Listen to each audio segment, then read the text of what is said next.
gerencial, de la mano de la nueva gestión pública, es una opción más de aroma empresarial, más de buscar flexibilidad, más de apostar por la economía, eficacia y eficiencia, que está muy bien para la administración pública, que aunque no lo parezca ha permeado mucho en la administración pública, especialmente en las administraciones territoriales, la local y la autonómica, y le ha dado vitalidad, ¿eh? Hay un aspecto muy positivo con el modelo gerencial.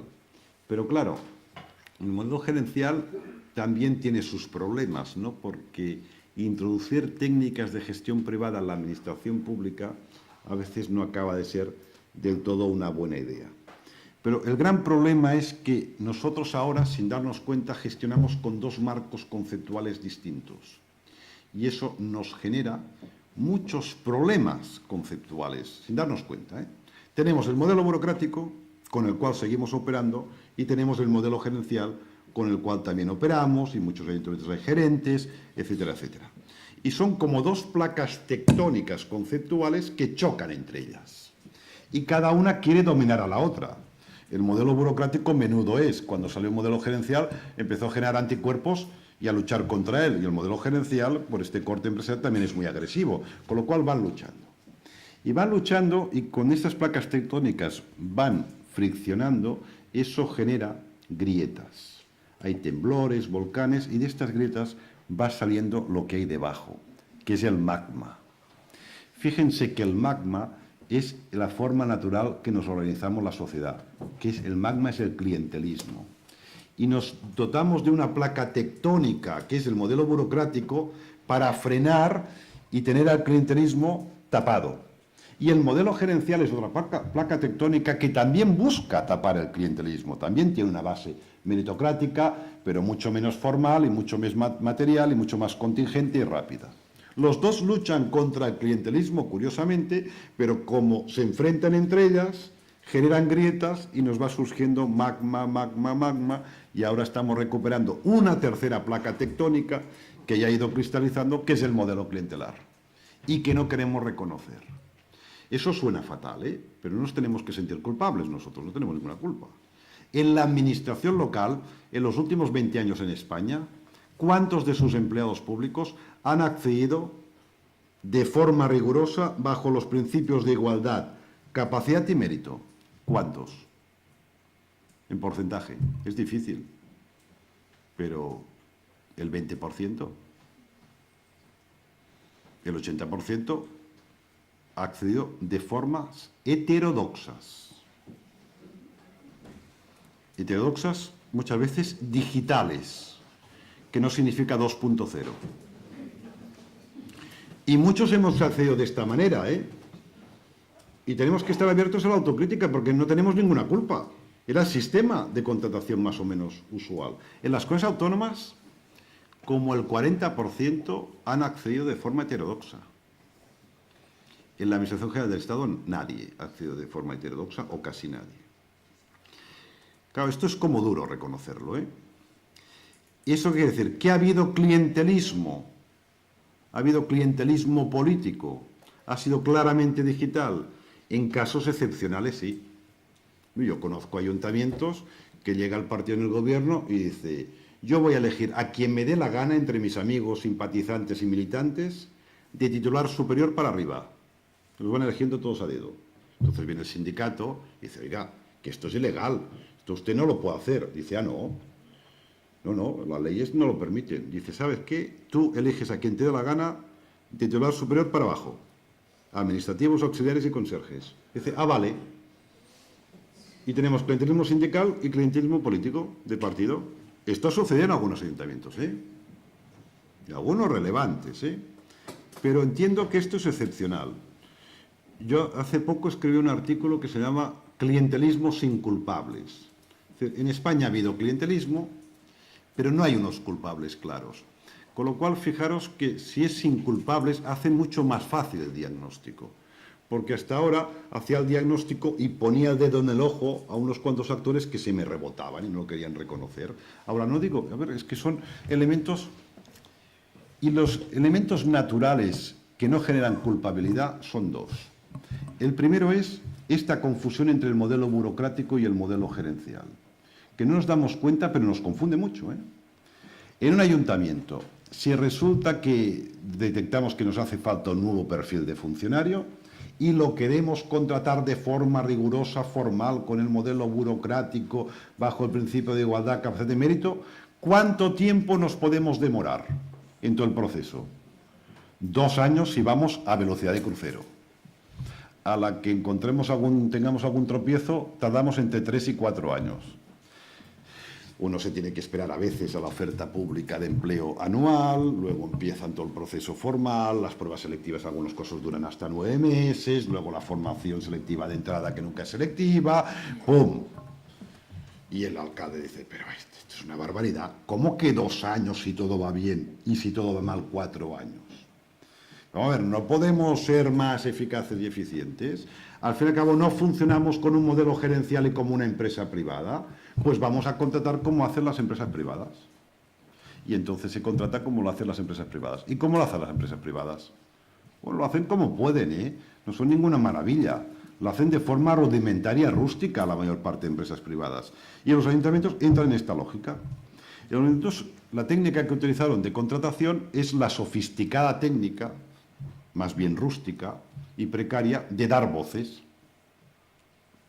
Este ha sido el gran sistema de reclutamiento de empleados públicos de los últimos años.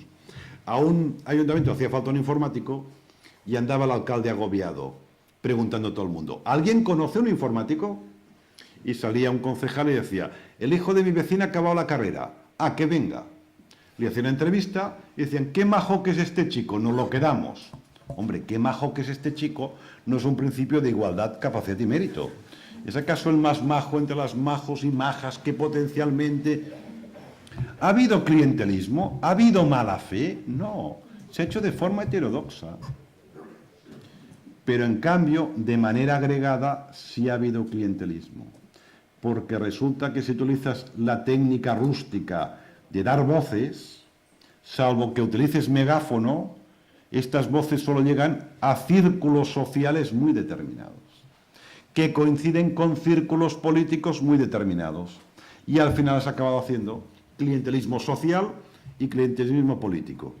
Claro, la Administración de la Generalitat de Cataluña, cuando se creó, el Estado transfirió montones de empleados públicos, maestros, médicos, ingenieros, pero de técnicos de gestión, los conocidos como TACs, 4.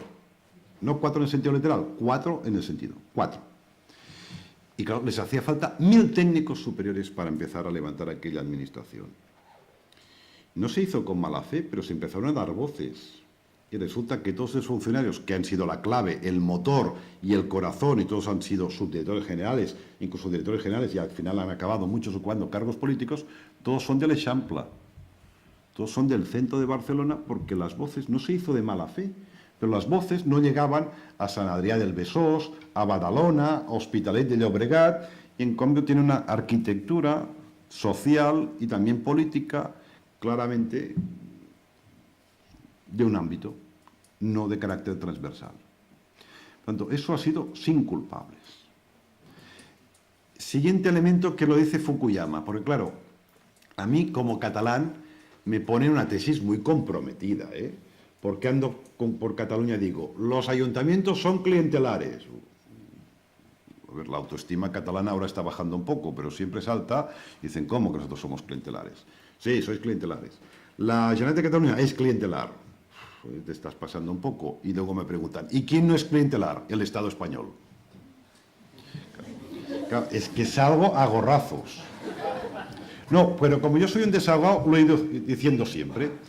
Pero ahora Fukuyama me viene a salvar, y que esto sea no tan traumático, que Fukuyama dice una afirmación muy interesante. Fijaros que va de la prehistoria hasta la actualidad. Dice, los países pasan por 2 procesos históricos. Uno de modernización de sus instituciones y el otro de democratización. Y el orden de los factores sí altera el producto. Escenario 1, y pone de ejemplo Alemania. Es un país que primero moderniza sus instituciones públicas durante el siglo XIX, además le cuesta mucho tiempo, 100 años, Bismarck, etc. Y una vez están modernizadas sus instituciones públicas, se democratiza. Y entra la política y el sistema de partidos, y estos partidos respetan las reglas institucionales porque están blindadas y no lo manosean.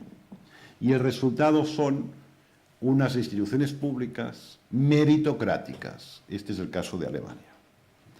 Y pone como contraejemplos, escenario 2, Italia y Grecia, que son países que en su momento no modernizaron sus instituciones y en cambio primero se democratizaron. Y fue la democracia y el sistema de partidos los tuvieron que modernizar estas instituciones. Y de forma natural, sin ninguna mala tendencia, no pudieron evitar que cuando son los partidos y el sistema de partidos el que moderniza las instituciones públicas, dejan espacios de discrecionalidad y acaban siendo administraciones de carácter clientelar o con tendencias clientelares. Y esto es como una regla universal. Fijemos estas teorías a España.